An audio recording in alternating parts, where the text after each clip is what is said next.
ஏன்னா இப்போ ஏன் இந்த ஆட்சியை அகற்ற வேண்டும் என்று எத்தனையோ ஆயிரக்கணக்கான காரணங்கள் இருக்கு. தமிழ்நாடு அரசு, குறிப்பா முதலமைச்சர் அவர்கள் தினம் பொய்யை சொல்லிக் கொண்டிருக்கின்றார்கள். ஒரு பொய்யை சொன்னாரு, நாங்க 98.5 விழுக்காடு வாக்குறுதிகளை நிறைவேற்றி விட்டோம் என்று தொடர்ந்து பொய்யை சொன்னார். அதன் பிறகு நான் விடியல் எங்கேன்னு ஒரு புத்தகத்தை போட்டேன்.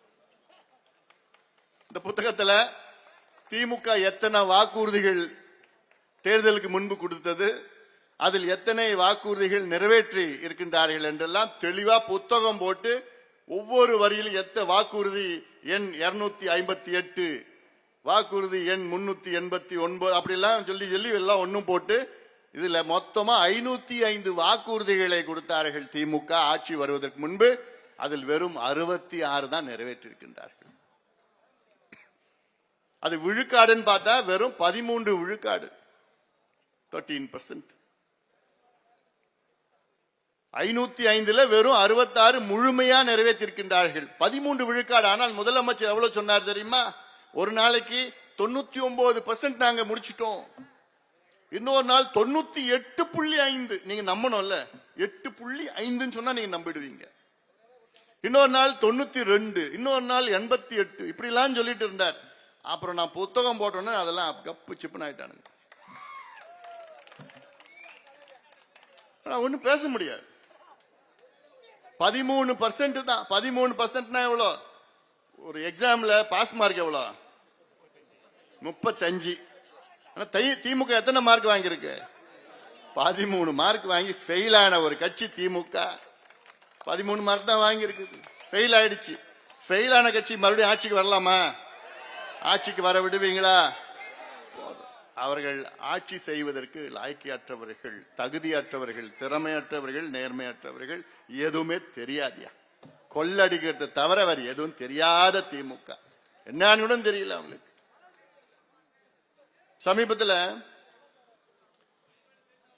மத்திய அரசு ஒரு ரிசர்வ் பேங்க் ஆஃப் இந்தியா ஒரு கணக்கை வெளியிட்டு இருக்கிறது. அந்த கணக்கின்படி தமிழ்நாடு அரசு, அதாவது திமுக அரசு, இவங்க ஆட்சிக்கு 5 ஆண்டுகள். இந்த 5 ஆண்டுகள்ல 4 ஆண்டு காலத்துல கிட்டத்தட்ட 3,86,000 கோடிக்கு கடன் வாங்கினாங்க. 4 வருஷத்துல 3,86,000 கோடி கடன் வாங்கினாங்க. பொதுவா கடன் எதுக்கு நம்ம வாங்குவோம்னா கட்டுமானத்துக்கு வாங்குவோம், மூலதன செலவு,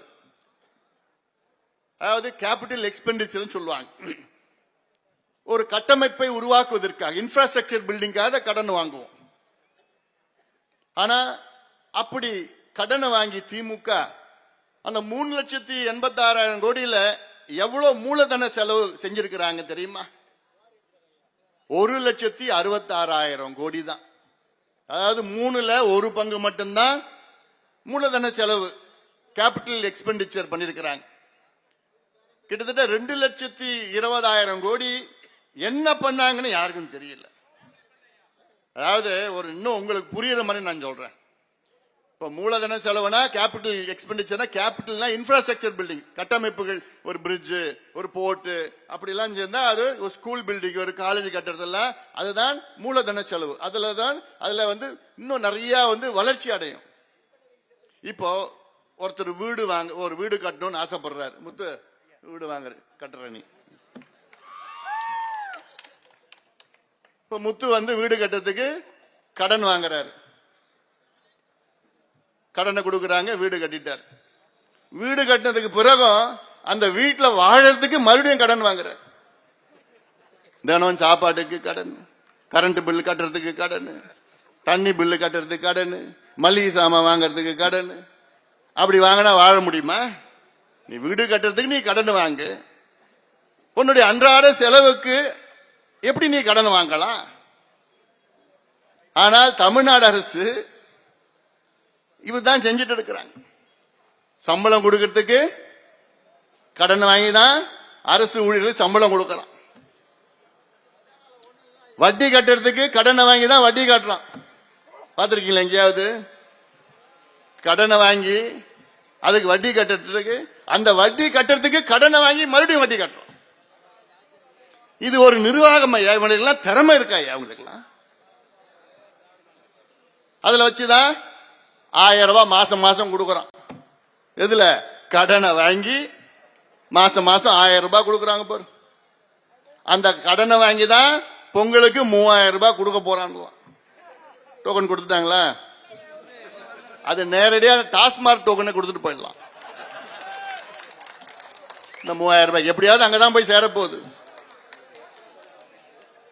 அது டாஸ்மார்க் டோக்கன் கொடுத்துட்டா அது அவங்களுக்கு திரும்பி வந்துட போகுது.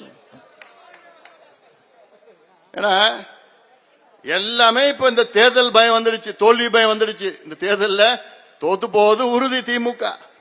அந்த பயத்துல என்ன பண்றதுன்னு தெரியல திமுக. 3000 ரூபாய் பொங்கலுக்கு ஏன் போன பொங்கலுக்கு ஏன் கொடுக்கல? ஏன் அதுக்கு முந்தின பொங்கலுக்கு ஏன் கொடுக்கல? அதுக்கு முந்தின பொங்கலுக்கு ஏன் கொடுக்கல? இப்ப மட்டும் ஏன் 3000 ரூபாய் வந்துடுச்சு? எங்க அவனுக்கு என்ன பயம் வந்துடுச்சு, பயம் வந்துடுச்சு. அதனால இதெல்லாம் மக்கள் தெளிவா இருக்கிறாங்க, பார்த்துட்டு தான் இருக்கிறாங்க. எல்லாம் பயம் வந்துட்டு உங்களுடைய என்னது திடீர்னு ஒரு கனவு, உங்களுடைய கனவை சொல்லுங்க. என்ன திட்டம் அது? சின்ன பசங்க எல்லாம் கனவு சொல்லணுமா? உங்கள் கனவை சொல்லுங்கள். யாரு 19 வயசுல இருந்து 29 வயசு பசங்க எல்லாம் கனவை ஸ்டாலின் அவர்கிட்ட சொல்லணுமா? இவர் அந்த கனவை நிறைவேற்றுவாராம்.